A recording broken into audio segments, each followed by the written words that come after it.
ഭാര്യയും ഭർത്താവും മരണപ്പെടുന്നതോടുകൂടി ഈ ലോകത്ത് അവസാനിക്കുന്ന ബന്ധമല്ല. ജീവിതത്തിൽ അവസാനം വരെ തന്റെ ജീവിതത്തിൽ തനിക്ക് സാന്ത്വനമായി നൽകിയ, താൻ തന്റെ ജീവിതത്തിൽ സന്തോഷത്തോടെ ജീവിച്ച ഭാര്യയും ഭർത്താവും പെട്ടെന്നൊരു നിമിഷം തന്റെ ഭർത്താവ് തന്റെ ജീവിതത്തിൽ നിന്ന് വിട പറഞ്ഞുപോയി. 6 അടി മണ്ണിലെ കടക്കപ്പെട്ട് കഴിഞ്ഞാൽ തന്റെ പ്രിയപ്പെട്ട ഭർത്താവുമായി ജീവിതത്തിൽ കഴിഞ്ഞുപോയ നിമിഷങ്ങളോട്ട് പൊട്ടിക്കരഞ്ഞ് മരണം വരെ ഏകയായി കഴിഞ്ഞുപോയ ഒരു ഭാര്യ, ആ ഭാര്യക്ക് പിന്നെ തന്നെ മരിച്ചുപോയ ഭർത്താവിന് ഇനി ഒരിക്കലും ജീവിതത്തിൽ കണ്ടുമുട്ടാൻ കഴിയില്ലെങ്കിൽ പിന്നെ ആ കാത്തിരിപ്പിന് എന്ത് അർത്ഥമാണുള്ളത്?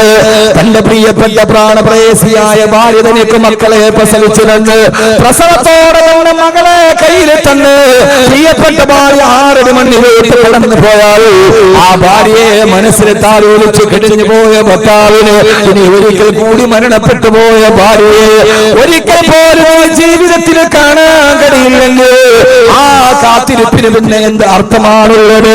ബന്ധങ്ങൾക്ക് എന്ത് അർത്ഥമാണുള്ളത്? കഷ്ടപ്പെട്ട് വളർത്തിയ മാതാപിതാക്കൾ മരിച്ചു മണ്ണിൻകടിയിലേക്ക് പോയി. ഇനി തന്റെ പ്രിയപ്പെട്ട ഉപ്പയെ, തന്റെ പ്രിയപ്പെട്ട ഉമ്മയെ ഒരിക്കൽ കൂടി ജീവിതത്തിൽ ഒരിക്കലും കാണാൻ കഴിഞ്ഞില്ലെങ്കിൽ പിന്നെ ആ കാത്തിരിപ്പിന് എന്തർത്ഥമാണുള്ളത്? അല്ലാഹുവിന്റെ ഖുർആൻ പറയുകയാ, ഭാര്യ ഭർത്താക്കന്മാരായി ഭൂമിയിൽ ജീവിച്ചിട്ട് ഒരാൾ പള്ളിക്കാട്ടിലേക്ക് പോയാൽ അതോടെ അവസാനിക്കുന്നില്ല ചെറുപ്പക്കാരാ. പിന്നെ അവര് കണ്ടുമുട്ടുന്നത് എവിടെ വെച്ചാ? അവര് സുന്ദരമായി കണ്ടുമുട്ടുന്ന ഒരു സ്ഥലമുണ്ട്. ആ സ്ഥലം ഏതെന്നറിയോ? നമസ്കരിച്ചവന് മാത്രമല്ല സ്വർഗമുള്ളത്, സക്കാത്ത് കൊടുത്തവന് മാത്രമല്ല സ്വർഗമുള്ളത്, സദഖ കൊടുത്തവന് മാത്രമല്ല സ്വർഗമുള്ളത്, തഹജ്ജുദ് നിസ്കരിച്ചവന് മാത്രമല്ല സ്വർഗമുള്ളത്. നാളെ പരലോകത്ത് സ്വർഗത്തിന്റെ കവാടം തുറന്ന് ആ സ്വർഗത്തിലേക്ക് കടന്നു പോകുന്ന ആളുകളെ കുറിച്ച് പറയുമ്പോ അല്ലാഹുവിന്റെ ഖുർആൻ പറഞ്ഞേതെന്നറിയോ? വല്ലദീന യസ്ലൂന മാ അമറല്ലാഹ് വല്ലദീന യസ്ലൂന മാ അമറല്ലാഹ് ويخشون ربهم ويخافون سوء الحساب. ഇത് അഹ്മദ് കബീർ നെറ്റിന്ന് ഡൗൺലോഡ് ചെയ്തിട്ട് പറയുന്നതല്ല, ഇത് വിക്കിപീഡിയയിൽ എഴുതി വെച്ചതല്ല. ഇതാര് പറഞ്ഞെന്നറിയോ? നാളെ പരലോകം സാക്ഷരമായിട്ട് ആ പരലോകത്തിന്റെ സ്വർഗത്തിന്റെ വാതിൽ തുറന്ന് കടന്നു പോകുന്നവരുടെ അംഗസംഖ്യകൾ എണ്ണിത്തിട്ടപ്പെടുത്തുമ്പോ അല്ലാഹുവിന്റെ ഖുർആൻ പറയുകയാ, വല്ലദീന യസ്ലൂന മാ അമറല്ലാഹു ബിഹി അയ്യുസലാ. അല്ലാഹു ദുനിയാവിൽ കൂട്ടിച്ചേർത്ത് തന്ന ബന്ധത്തെ അവസാനം വരെ വിട്ടുപിരിയാതെ സൂക്ഷിച്ചവർ ഈ ആഡിറ്റോറിയത്തിന്റെ ഉള്ളിൽ വെച്ച് എന്ന് പറഞ്ഞ് അല്ലാഹു കൂട്ടിച്ചേർത്ത് തന്ന ബന്ധമുണ്ടല്ലോ. ഭാര്യാഭർത്താവെന്ന ബന്ധം, വാപ്പയും മക്കളെന്ന ബന്ധം, കൂടെ പുറപ്പുകളെന്ന ബന്ധം, ആ ബന്ധങ്ങൾ അല്ലാഹു ചേർത്ത് തന്ന ബന്ധങ്ങൾ, ആ ബന്ധങ്ങൾ അല്ലാഹു ചേർത്ത് തന്ന ബന്ധമാണല്ലോ. സ്വന്തം മാതാവിന്റെ ഗർഭാശയത്തിൽ 4 മാസം പ്രായമുള്ളപ്പോ അല്ലാഹു പറഞ്ഞു വിട്ട മലക്ക് രേഖപ്പെടുത്തിയ ബന്ധമാണത്. ആ ബന്ധം മരണം വരെ അയ്യുസ്സലാ.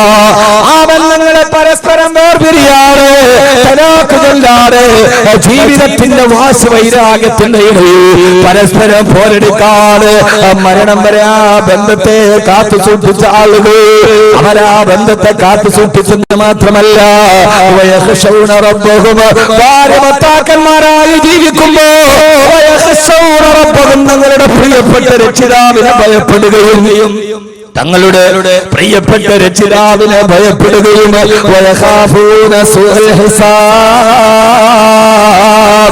നാളെ പരലോകത്തിന്റെ വിചാരണയെ വല്ലാതെ പേടിച്ച് ജീവിച്ച ഭാര്യ ഭർത്താക്കന്മാർ ശ്രദ്ധിച്ചു കേൾക്കണേ സഹോദരങ്ങളെ. അങ്ങനെ ജീവിച്ച തങ്ങളുടെ ബന്ധങ്ങളെ കൂട്ടിപ്പിടിച്ചു നിർത്തി പടച്ചറപ്പിനെ ഭയന്ന് വിചാരണകളുടെ ദിവസത്തെ കുറിച്ച് ബോധ്യമുണ്ടായി ഈ ഭൂമിയിൽ ജീവിച്ച ഭാര്യ ഭർത്താക്കന്മാർ അവര് നാളെ കടന്നു പോകുന്നത് എവിടേക്കെന്നറിയോ? ജന്നാത്തു അദ്നിൻ യദ്ഖുലൂനഹാ ومن صلح من آبائهم وأزواجهم وذرياتهم. അല്ലാഹു പറയുകയാ ജന്നാത്തു അദ്നിൻ ഏദൻ തോട്ടം, ജന്നാത്തു അദ്നിൻ ഏദൻ തോട്ടം ഏതാണ് ഏദൻ തോട്ടം? അള്ളാഹുവിന്റെ ഖുർആൻ പറയാ അങ്ങനെ ജീവിക്കുന്ന ഭാര്യ ഭർത്താക്കന്മാർ. ഞാൻ ഈ പറയുന്നത് സൂറത്ത് ഹൂദ്. ജന്നാത്തു അദനിൻ, ഏദൻ തോട്ടത്തിലേക്ക് അവർ കടന്നു പോകും. എന്താ ഏദൻ തോട്ടം? ഖുർആൻ എത്ര ഭംഗിയായിട്ടാ പറയുന്നത് നിങ്ങളൊന്ന് ചിന്തിച്ചു നോക്കിയും. ഖുർആൻ കാലികമാണ്, സാർവലൗകികമാണ്. ഖുർആന്റെ ഒരു പരാമർശം നമുക്ക് കേട്ടാൽ 6-ാം നൂറ്റാണ്ടിൽ ജീവിക്കുന്നവന് തോന്നും എന്നോട് പറയാൻ, 10-ാം നൂറ്റാണ്ടിൽ ജീവിക്കുന്നവൻ അപ്പോൾ വായിച്ചാൽ തോന്നും ഇത് എന്നോടാണ് സംസാരിക്കുന്നതെന്ന്. 21-ാം നൂറ്റാണ്ടിൽ ഇപ്പോൾ ജീവിക്കുന്നവന് തോന്നും ഖുർആൻ എന്നോടാണ് സംസാരിക്കുന്നത് എന്ന്. അതാണ് ഖുർആന്റെ പ്രത്യേകത. അതാണ് ഖുർആൻ. ആ ഖുർആൻ നമ്മോടാണ് എപ്പോഴും സംസാരിക്കുക.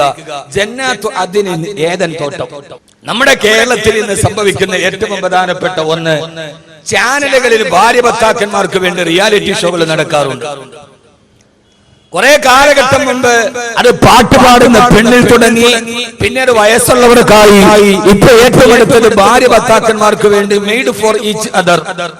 ഈ അടുത്ത കാലത്ത് നടന്ന കേരളത്തിലെ ഏറ്റവും പ്രധാനപ്പെട്ട ഭാര്യ ഭർത്താക്കന്മാർക്ക് വേണ്ടിയുള്ള ഒരു റിയാലിറ്റി ഷോയാണ് മെയ്ഡ് ഫോർ ഈച്ച് അതർ. അങ്ങനെയല്ലേ അല്ലേ കുട്ടികളെ? നിങ്ങൾ അതുപോലെ നോക്കാത്ത മുത്തക്കീങ്ങളാ. ഇനിയിപ്പോ നിങ്ങളോട് വാല് പറഞ്ഞതിന് അവർക്കതൊന്നും അറിയില്ല. സാധുക്കൾ ഞാൻ അറിഞ്ഞോണ്ടാ പറയാ, കാരണം അതിന്റെ പേര് കുറെ കൂരമ്പുകൾ കിട്ടിയ ആളാ ഞാൻ, അതുകൊണ്ടാ പറയാ. മെയ്ഡ് ഫോർ ഈച്ച് അതർ, അതിനകത്ത് 1-ാം സമ്മാനം വാങ്ങിച്ചത് ഈ പ്രാവശ്യം നമ്മുടെ സമുദായത്തിന്റെ കപ്പിൾസ്.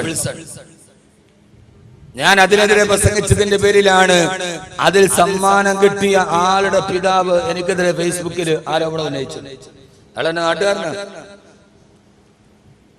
ഫേസ്ബുക്കിൽ എനിക്കെതിരെ ഏറ്റവും വലിയൊരു ആരോപണം ഈ സമയത്തുണ്ടായത്, കാഞ്ഞാറിൽ നടന്ന തബ്ലീഗ് ജമാഅത്തെ ഇസ്ലാമി വഹാബി കൂട്ടുകെട്ടടച്ച പ്രസംഗത്തിൽ സമസ്തയുടെ പ്രഭാഷകൻ കബീർ വാക്കവി പങ്കെടുത്തു. നുമ്മുമാടെ പുണ്ണാക്ക്.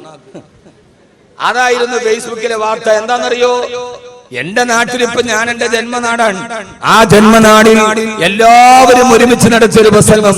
ആ പ്രസംഗത്തിൽ പങ്കെടുത്ത് അവിടുത്തെ പ്രധാനപ്പെട്ട ദീനിന്റെ ഏറ്റവും വലിയ ഹോൾസെയിൽ വക്താവാണ് ഇദ്ദേഹം. അറിയാമല്ലോ നിങ്ങൾക്ക് അത് ആരായിരിക്കുമെന്ന്.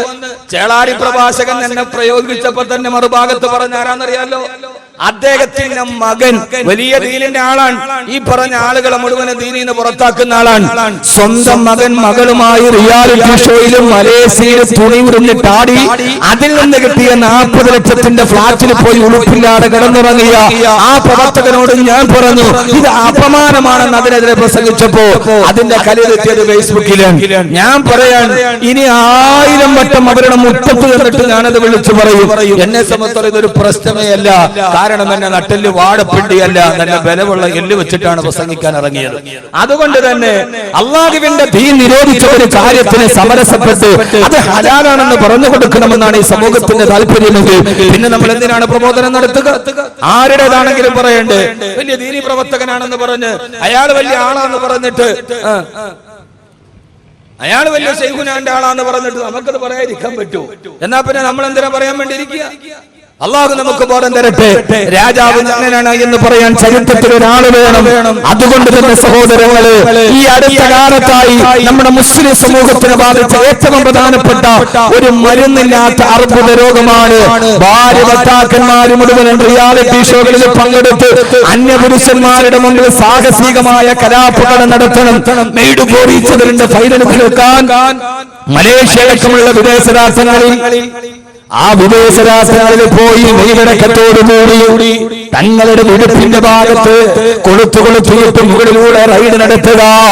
ആ സമയത്ത് നിന്നെ അള്ളാഹു അമാനത്തായി ഏൽപ്പിച്ച ഒരു നിക്കാഹിലൂടെ പടച്ചറപ്പ് നിനക്ക് സംരക്ഷണമേൽപ്പിച്ച അമാനത്തായി ഏൽപ്പിച്ച ഭാര്യയെ അന്യപുരുഷനെ തൊടാനും തലോടാനും അവന്റെ കരസ്പർശനം വെക്കാനും കടത്തിവിട്ടിട്ട് 40 ലക്ഷത്തിന് വേണ്ടി അമാനത്തായ ഭാര്യയുടെ ശരീരത്തിൽ പരപുരുഷൻ സ്പർശിച്ചാൽ ഉളുപ്പില്ലാതെ നോക്കി നിൽക്കുന്ന എന്തിനു വേണ്ടിയാ?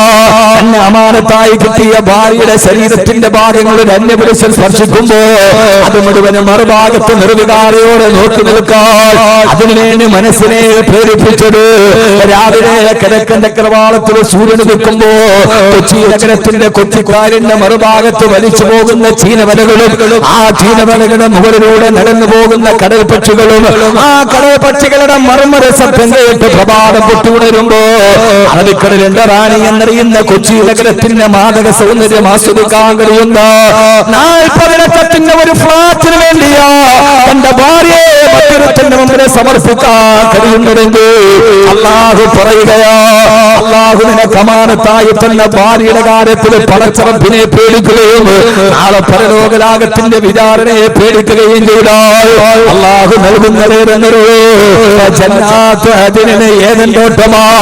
എന്താ ഏതൻ തോട്ടമെന്നറിയോ? കൊച്ചിക്കാരിന്റെ ഫ്ലാറ്റ് പോലെയല്ല, ഡൽഹി നഗരത്തിന്റെ ഡൽഹി നഗരത്തിലെ വില്ല പോലെയല്ല, ദുബൈയിലെ പാം ജുമേറയിലെ സ്വർണ്ണ കൊട്ടാരം പോലെയല്ല. പറയുകയാ എന്താ ജന്നാത്തു അതിനെന്നറിയുമോ? വഅദല്ലാഹുൽ മുഅ്മിനീന വൽ മുഅ്മിനാത്തി ജന്നാത്തിൻ തജ്രീ മിന തഹ്തിഹൽ അൻഹാർ വമസാകിന തയ്യിബത്തുൻ ഫീ ജന്നാത്തി അദ്ൻ. പച്ചപ്പരവതാനി വിരിച്ച ഭൂമേടുകളുടെ താഴ്ഭാഗത്ത് കൂടി സുന്ദരി പെണ്ണിന്റെ കാലിൽ കിടക്കുന്ന വെള്ളിക്കൊലുസ് പോലെ തടം തെളിയാത്ത പതഞ്ഞെടുക്കുന്ന ജനവിധാനങ്ങളുടെ മർമ്മര ശബ്ദവും ആ മർമ്മര ശബ്ദത്തിന്റെ മറുഭാഗത്ത് ഒറ്റമുറ്റിനാലുള്ള മാളികയിൽ സ്ഥാപിക്കപ്പെട്ട ഒരു സുന്ദരമായ ഭവനം നിനക്ക് ഞാൻ ബാക്കി വെച്ചിരിക്കുകയാ. എന്റെ പ്രിയപ്പെട്ട ഭർത്താക്കന്മാര് എന്റെ ഭാര്യയെ മറ്റൊരുത്തിന്റെ മുമ്പിലേക്ക് കടത്തി വിട്ടിട്ട് വാങ്ങിക്കുന്ന ഫ്ലാറ്റുകളല്ല. നാളെ 6 മണ്ണിൽ നിന്ന് പുനർജന്മം നൽകി അല്ലാഹുവിന്റെ പരലോകത്ത് പോയി നിൽക്കുമ്പോ അവിടെ നിനക്ക് ഞാനൊരു വീട് സ്ഥാപിച്ചിട്ടുണ്ട്. ആ വീട് ഇരിക്കുന്നത് ഏതൻ തോട്ടത്തിലാണ്. ആ ഏതൻ തോട്ടത്തിലൂടെ കടന്നു പോകുന്നതാരെന്നറിയോ? ആ ഏതൻ തോട്ടത്തില് വീട്ടിലേക്ക് കടക്കുന്നതാരാ? സ്വർഗത്തിലെ കുടുംബം എന്നെ ശീർഷകത്തിന്റെ പ്രഭാഷണം ഞാൻ ഇവിടെ തുടങ്ങട്ടെ. ഏതൻ തോട്ടത്തിലൂടെ കടന്നു പോകുന്നവരാരാ? അല്ലാഹു പറയുകയാണ്